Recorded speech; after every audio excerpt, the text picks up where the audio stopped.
La petite Fanny du Trix-Nolay, à Sprimont, échappe à un projet de lotissement. C'est un site d'un grand intérêt biologique et paysager. Il se situe en contrebas de Dolembreux, vers le hameau de Heyen, doucement vallonné, entre bois, bocages, prairies, mares et vergers. Une ferme est à l'abandon depuis des années, étables rouillées, murs éventrés, toitures envolées.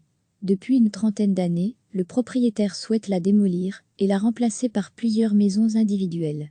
4. C'est ce qui est inscrit dans le permis d'urbanisme, accordé voici 4 ans. 4. Mais quand l'habitat commence à ronger ce genre d'endroit, c'est le début de l'urbanisation. La parcelle est en zone résidentielle de transition, de l'habitat n'est donc pas interdit.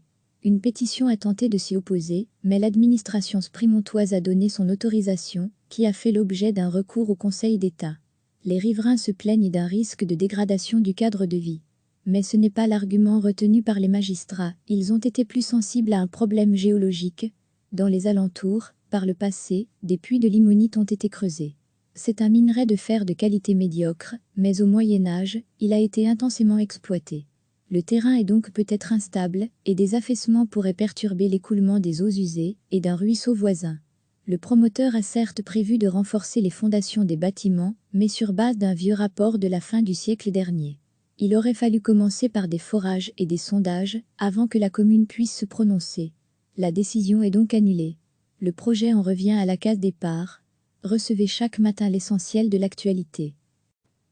C'est un site d'un grand intérêt biologique et paysager. Il se situe en contrebas de Dolembreux, vers le hameau de Heyen, doucement vallonné, entre bois, bocages, prairies, mares et vergers. Une ferme est à l'abandon depuis des années, étables rouillées, murs éventrés, toitures envolées.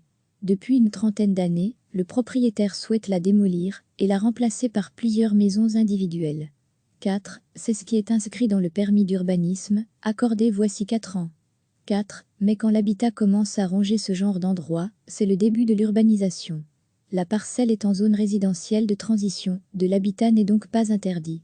Une pétition a tenté de s'y opposer, mais l'administration sprimontoise a donné son autorisation, qui a fait l'objet d'un recours au Conseil d'État. Les riverains se plaignent d'un risque de dégradation du cadre de vie.